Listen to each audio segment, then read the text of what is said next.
Hello friends, welcome to my YouTube channel biology study. I am Meena Chaudhary. हमने last video में हमारा new chapter start किया था biodiversity and conservation, जिसका हमने इंट्रोडक्शन देख लिया था एंड हमने इसको जो बायोडाइवर्सिटी है वो देखा कि जो बायोलॉजिकल ऑर्गेनाइजेशन है उसके हर लेवल पे जो डाइवर्सिटी है वो पाई जाती है, जिसमें हमने 3 मेजर लेवल्स देखे थे, genetic level, species level and ecological level. ठीक है, एंड आज हम स्टार्ट करेंगे how many species are there on earth and how many in India, कि जो टोटल स्पीसीज हैं वो कितनी हैं पूरे अर्थ पे, एंड जो हमारे इंडिया है उसके अंदर कितनी स्पीसीज हैं। ठीक है, तो स्टार्ट करते हैं। Since there are published record of all the species discovered and named, we know how many species and all have been recorded so far, but it is not easy to answer the question of how many species there are on earth.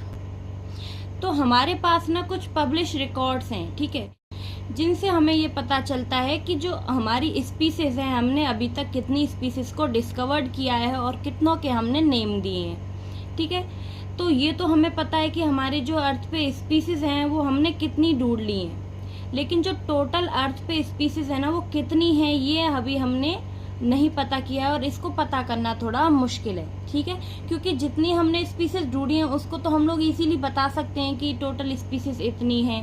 ठीक है, लेकिन हमने जो पूरा अर्थ है उसके ऊपर जितनी टोटल स्पीसीज प्रेजेंट है ना उन सबको अभी तक नहीं ढूंढा है। मान लो जैसे अर्थ पे टोटल 100 स्पीसीज हैं, तो अभी तक जो हमारे पास रिकॉर्ड हैं जो हमने ढूंढी हैं वो मान लो कितनी हैं, 15 to 20 स्पीसीज। ठीक है, अब ये जो स्पीसीज हैं, ये जो पब्लिश रिकॉर्ड है सिर्फ इन्हीं स्पीसीज का तो होगा ना। जो 100 स्पीसीज में से सिर्फ 15 and 20 स्पीसीज का हमारे पास क्या है, पब्लिश रिकॉर्ड है। लेकिन जो इनके अलावा बची हुई स्पीसीज हैं 100 में से मान लो जो 75-80 स्पीसीज हैं उसका हमें कोई पता नहीं है, उन स्पीसीज का हमारे पास कोई रिकॉर्ड नहीं है। ठीक है, तो ये पता करना थोड़ा मुश्किल है, इसका आंसर देना मुश्किल है कि अभी जो अर्थ है उसके ऊपर और कितनी स्पीसीज प्रेजेंट हैं। According to the International Union for Conservation of Nature and Natural Resources (IUCN) 2004, the total number of plant and animal species described so far is slightly more than 1.5 million, but we have no clear idea of how many species are yet to be discovered and described. तो IUCN के according क्या है, IUCN की full form क्या है, international union for conservation of nature. ठीक है, ये आपके एग्जाम में आ सकता है, इसलिए आपको याद रखना है कि IUCN की फुल फॉर्म क्या है। तो जो IUCN है 2004 में इसने ये चीज बताई थी कि अभी तक जो टोटल एनिमल स्पीसीज हैं एंड जो प्लांट स्पीसीज हैं, ठीक है, जो भी इन्होंने डिस्कवर किए हैं वो कितनी है, मोर देन 1.5 मिलियंस हैं। ठीक है, ये तो इन्होंने ढूंढ लिया था IUCN ने 2004 में जो रिकॉर्ड दिया था उसके अकॉर्डिंग। लेकिन इसका हमें अभी कोई क्लियर आइडिया नहीं है कि जो अभी स्पीसीज हैं जो अर्थ के ऊपर प्रेजेंट हैं वो हमें कितनी मिलनी बाकी है, अभी कितनी डिस्कवर करना उनको बाकी है, कितनी स्पीसीज बची हुई हैं डिस्कवर होने के लिए। ठीक है, estimate very widely and many of them are only educated guesses for many taxonomic groups. Species inventories are more complete in temperate than in tropical countries. तो यहाँ पे स्पीसीज इन्वेंट्रीज का क्या मतलब है कि जैसे कोई कंट्री है या फिर कोई भी दूसरा देश है, मान लो जैसे हमारा इंडिया ही है, तो जो हमारा इंडिया है उसमें हमने कितनी स्पीसीज को ढूंढ लिया है और उनकी लिस्ट बना दी है। ठीक है, उनको बोलेंगे स्पीसीज इन्वेंट्रीज, यानी कि जितनी स्पीसीज को हमने ढूंढ लिया है और उनकी लिस्ट बन गई है। तो अब जो साइंटिस्ट हैं उनके गैसेस हैं कि जो स्पीसीज डाइवर्सिटी है ना वो ज़्यादा देखी जाती है ट्रॉपिकल कंट्रीज में। ठीक है, लेकिन टेम्परेट कंट्रीज में ये जो डाइवर्सिटी है वो कम है। तो जो टेम्परेट कंट्रीज है ना वहाँ पे तो लगभग सभी स्पीसीज को ढूंढ लिया गया है, लेकिन ट्रॉपिकल कंट्रीज में अभी भी जो स्पीसीज है उनको ढूंढना बाकी है। अब ऐसा क्यों है, क्योंकि जो टेम्परेट कंट्रीज है ना उनमें क्या होता है, वो नॉर्दर्न हेमिस्फीयर में आते हैं, यानी कि जो कोल्डर कंट्रीज होते हैं उनको हम लोग टेम्परेट कंट्रीज बोलते हैं। टेम्परेट कंट्रीज में क्या होता है, जो स्पीसीज है ना वो कम पाई जाती हैं, इसीलिए अब तक जो स्पीसीज हैं लगभग सभी स्पीसीज को वहाँ पे ढूंढ लिया गया है, क्योंकि स्पीसीज कम है। और स्पीसीज कम किस लिए, क्योंकि वो जो सोलर एनर्जी है ना ये सोलर रेडिएशन है वो वहाँ पे कम आ रही होती हैं, तो कम की वजह से वहाँ पे प्रोडक्टिविटी कम होती है, एंड प्रोडक्टिविटी कम है तो डाइवर्सिटी भी कम है, स्पीसीज कम है। लेकिन जो ट्रॉपिकल कंट्रीज़ हैं जैसे कि हमारा इंडिया है, यहाँ पे क्या हो रहा है, जो सोलर रेडिएशन है वो ज़्यादा आती हैं तो प्रोडक्टिविटी भी ज़्यादा होगी, तो जिसकी वजह से स्पीसीज डाइवर्सिटी भी ज़्यादा होगी। इसलिए यहाँ पे स्पीसीज बहुत ज़्यादा हैं, तो कुछ स्पीसीज को हमने डिस्कवर किया है और कुछ जो स्पीसीज हैं उनको अभी डिस्कवर करना बाकी है, ठीक है, क्योंकि यहाँ पे स्पीसीज रिचनेस ज़्यादा है।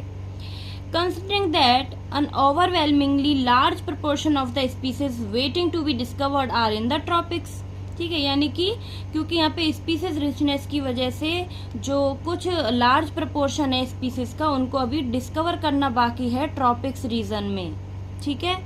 And biologists make a statistical comparison of the temperate tropical species richness of an exhaustively studied group of insects and extrapolate this ratio to the other groups of animal and plants to come up with a gross estimate of the total number of species on earth. अब कुछ जो biologist हैं उन्होंने क्या किया है, comparison करके देखा है कि जो temperate and tropical species richness है वो ज़्यादा कैसे हैं। यानी कि जैसे क्या होता है, हम मानते हैं कि जो टोटल स्पीसीज हैं अर्थ पे वो कितनी है, जिसमें से टोटल स्पीसीज है मान लो 100%, जिसमें से 70% तो क्या है एनिमल स्पीसीज, ठीक है, एंड बची हुई जो 20 to 30% है वो क्या है प्लांट स्पीसीज, ठीक है। तो ऐसे ये जो बायोलॉजिस्ट हैं वो क्या करते हैं, कंपैरिजन करके पता लगा लेते हैं कि टेम्परेट जो स्पीसीज हैं और ट्रॉपिकल स्पीसीज हैं वो लगभग कितनी होंगी।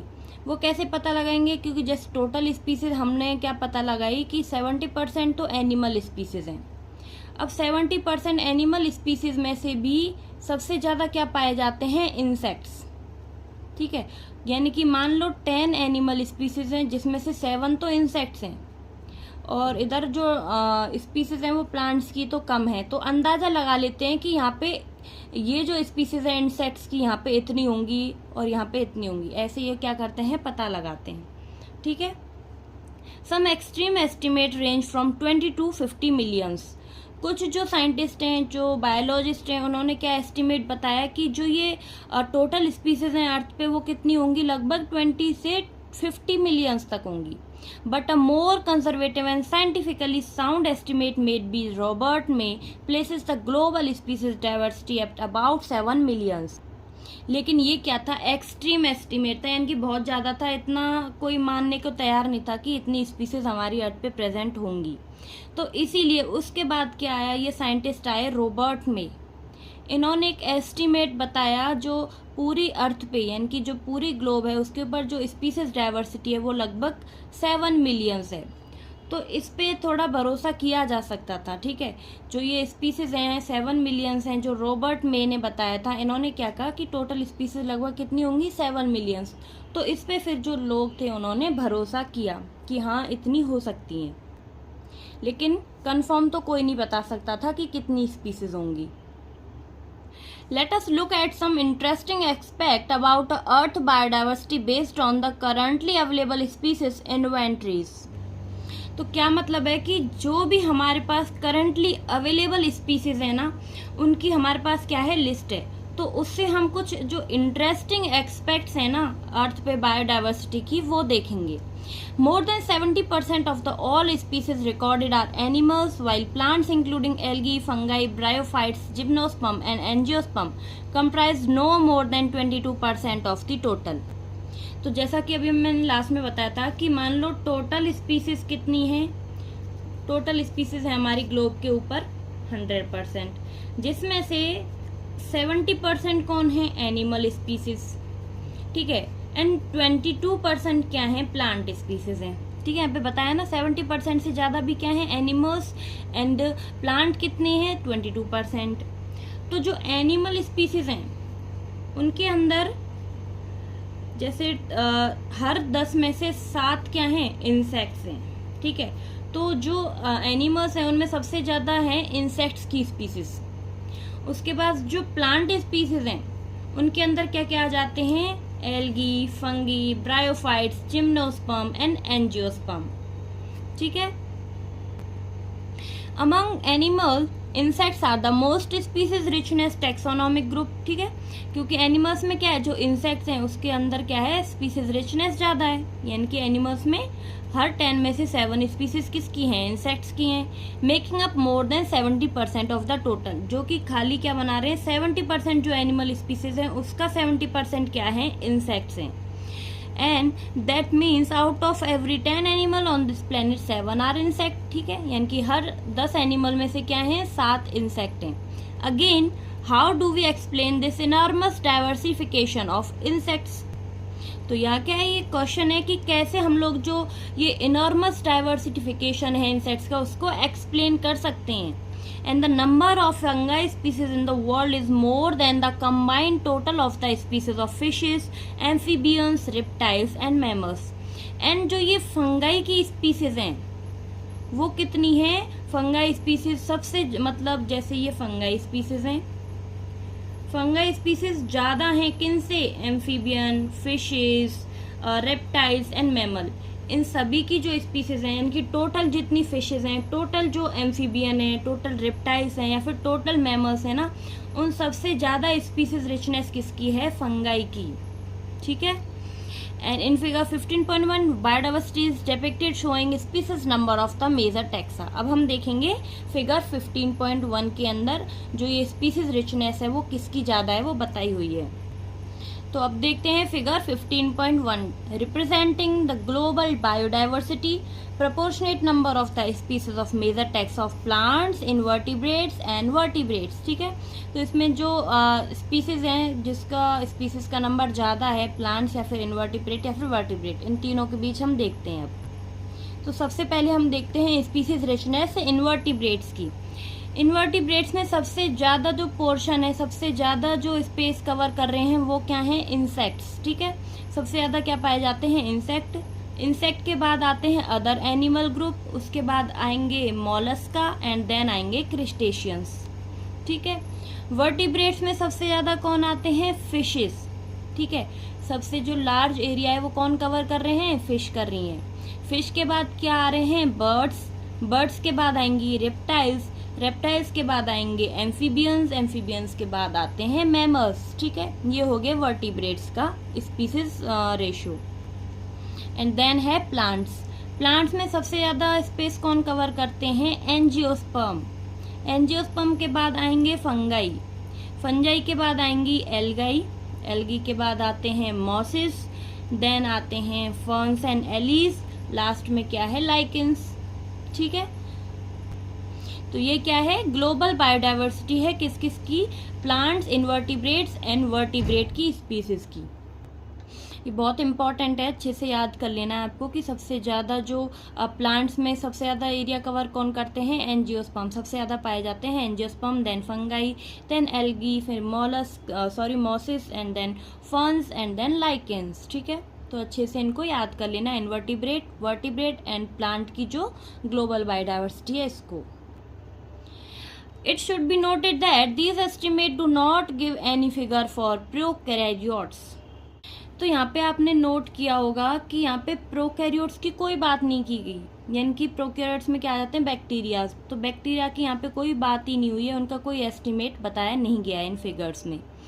Biologist are not sure about how many prokaryotic species there might be, क्योंकि जो बायोलॉजिस्ट है ना वो श्योर नहीं है कि कितनी जो प्रोकैरियोटिक स्पीसीज हैं वो प्रेजेंट होंगी, क्योंकि जो बैक्टीरिया होते हैं ना उनको हम लोग लेबोरेटरी में ग्रो करके पता लगा सकते हैं, लेकिन कुछ बैक्टीरियाज ऐसे भी होते हैं जिनको हम लोग कल्चर नहीं कर सकते, तो उनका एस्टिमेट बताना मुश्किल है। इसीलिए जो बायोलॉजिस्ट हैं उन्होंने प्रोकैरियोटिक स्पीसीज के बारे में कोई बात नहीं की है, क्योंकि वो इसके बारे में श्योर नहीं है। And the problem is that conventional taxonomic methods are not suitable for identifying microbial species, and many species may simply not culturable under laboratory conditions. ठीक है, वही बात होगी कि जो ये बायोलॉजिस्ट हैं वो क्या कहते हैं कि इनके लिए जो कन्वेंशनल टैक्सोनॉमिक मेथड्स हैं वो काम नहीं करते हैं, उनके लिए सुटेबल नहीं है ये, ठीक है, क्योंकि ये जो स्पीसीज हैं उनको आइडेंटिफाई इनसे नहीं किया जा सकता, ये जो कन्वेंशनल टैक्सोनॉमिक मेथड्स हैं इनसे, ठीक है, क्योंकि ये जो स्पीसीज है ना वो नॉट कल्चरेबल होती हैं, यानी कि इनको हम लोग लेबोरेटरी कंडीशन में कल्चर नहीं कर पाते हैं। इफ वी एक्सेप्ट बायोकेमिकल और molecular criteria for delineating species for this group, then their diversity alone might run into millions. तो क्या मतलब है डेलिनेटिंग, मतलब डिस्क्राइब करना। तो ये जो प्रोकैरियोटिक स्पीसीज है ना, ये क्या है, इनको डिस्क्राइब करना मुश्किल है क्योंकि ये ना कभी कभी मिलियंस में चली जाती है, ठीक है। तो इसीलिए जो प्रोकैरियोट्स हैं इनको कोई एस्टिमेट नहीं बताया गया है, इनको कोई भी जो फिगर है उसमें नहीं शो किया गया है, ठीक है। इनके बारे में जो बायोलॉजिस्ट हैं वो श्योर नहीं है। Although India has only 2.4% of the world's land area, its share of the global species diversity in an impressive 8.1%. तो अब बात करते हैं हम अपने इंडिया की, ठीक है। जो टोटल अर्थ पे लैंड एरिया प्रेजेंट है ना, उसमें से जो हमारा इंडिया है वो कवर करता है 2.4%, यानी कि टोटल वर्ल्ड का 2.4% हमारा जो इंडिया है वो लैंड एरिया कवर करता है, ठीक है। जिसमें से जो ग्लोबल स्पीसीज डाइवर्सिटी है ना उसका 8.1% हमारे इंडिया में पाई जा रही है वो स्पीसीज। तो ये हमारे लिए बहुत गर्व की बात है कि सबसे ज़्यादा, मतलब सबसे ज़्यादा तो नहीं, मतलब जो लिस्ट है ना जिसमें सबसे ज़्यादा बायोडाइवर्सिटी पाई जाती है जिन कंट्रीज हैं, उस लिस्ट में हमारा इंडिया भी आता है, क्योंकि सिर्फ हमारा जो इंडिया है वो कवर कर रहा है 2.4% लैंड एरिया पूरे वर्ल्ड का, लेकिन हमारी जो ग्लोबल स्पीसीज है वो काफ़ी अच्छी है, 8.1% जो ग्लोबल डाइवर्सिटी है हमारी इंडिया में वो पाई जा रही है, जो क्या है लगभग जो हमारा लैंड एरिया है उसका 3 या 4 टाइम्स है, ठीक है, क्योंकि लैंड एरिया 2.4 है जिसका 3-4 टाइम्स क्या है 8.1% जो टोटल स्पीसीज डाइवर्सिटी है वो। And that is what make our country one of the 12 mega diversity country of the world. तो जो वर्ल्ड है टोटल उसके अंदर ना 12 मेगा कंट्रीज हैं जो ज़्यादा डाइवर्सिटी वाले कंट्रीज हैं, ठीक है, जिनके अंदर जो हमारा इंडिया है वो भी शामिल है, ठीक है, क्योंकि हमारे इंडिया में भी जो स्पीसीज डाइवर्सिटी है वो बहुत ज़्यादा पाई जा रही है, तो इसीलिए हमारा इंडिया भी इसके अंदर काउंटेड है। यानी कि इसमें हम लोग जैसे बताती हूँ 12 मेगा कंट्रीज में सबसे फर्स्ट जो है ना उसमें क्या है ब्राज़ील। ब्राज़ील में आप सबको पता होगा क्या है यहाँ पे अमेज़न रेन फॉरेस्ट, जो कि सबसे ज़्यादा मेगा डाइवर्सिटी वाले एरिया हैं, तो इसीलिए ब्राज़ील के अंदर क्या है अमेज़न रेन फॉरेस्ट, तो ये फर्स्ट नंबर पे आता है। और जो हमारा इंडिया है ना वो आता है 8th नंबर पे, ठीक है। तो ये बहुत गर्व की बात है हमारे लिए कि जो हमारा इंडिया है वो सबसे ज़्यादा जो स्पीसीज डाइवर्सिटी वाले कंट्रीज़ में 8th नंबर पे आ रहा है, ठीक है। लेकिन हमारा लैंड एरिया कम है, फिर भी डाइवर्सिटी हमें हमारे इंडिया में बहुत ज़्यादा है। Nearly 45,000 species of plants and twice as many of animals have been recorded from India. तो जो हमारे इंडिया है उसके अंदर जो प्लांट स्पीसीज हैं वो कितनी है टोटल, नियरली 45,000 स्पीसीज, ठीक है।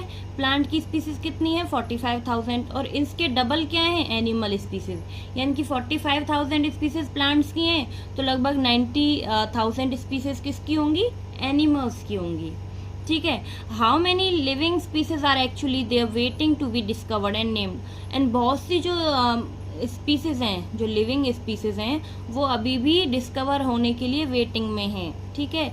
तो ये क्या है क्वेश्चन है कि कितनी स्पीसीज जो हैं एक्चुअली में अभी वो डिस्कवर होना बाकी है और उनका नेम देना बाकी है। If we accept May's global estimate, only 22% of the total species have been recorded so far.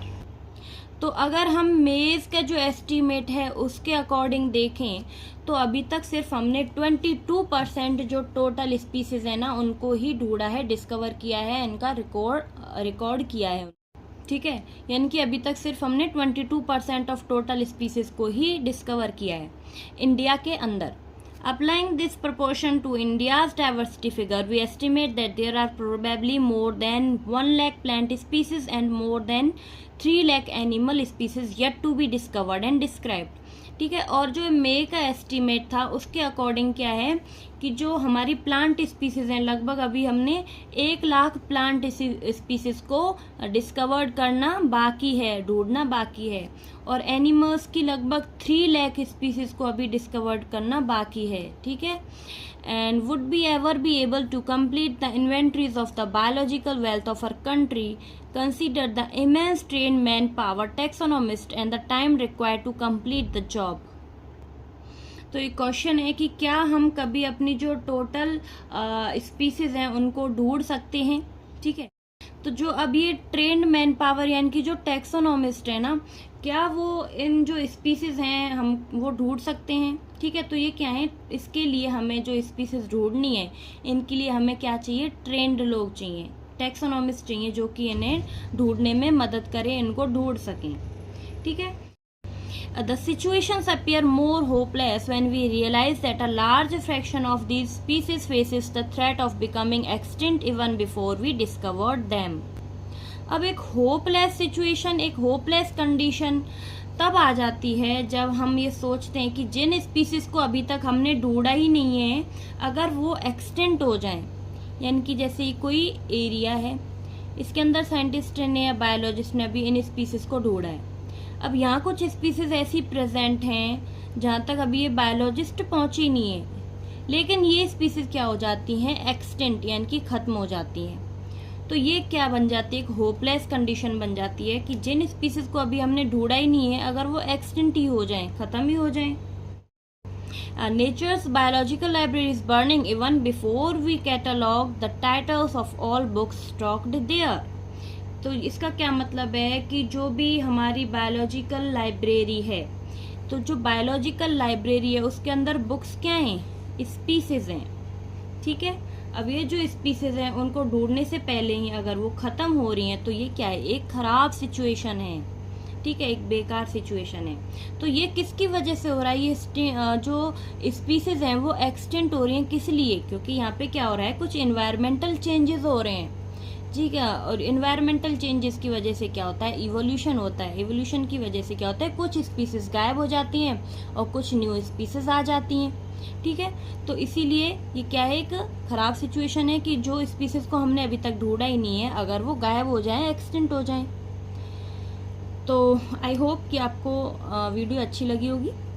आगे हम नेक्स्ट वीडियो में करेंगे पैटर्न्स ऑफ बायोडाइवर्सिटी। आज के लिए इतना ही। अगर आपको मेरी वीडियो अच्छी लगी हो तो प्लीज़ चैनल को लाइक, शेयर एंड सब्सक्राइब करें। एंड कोई भी डाउट हो तो मुझे कमेंट बॉक्स में ज़रूर बताएं। अब मिलेंगे नेक्स्ट वीडियो में, तब तक के लिए bye bye, take care, thank you.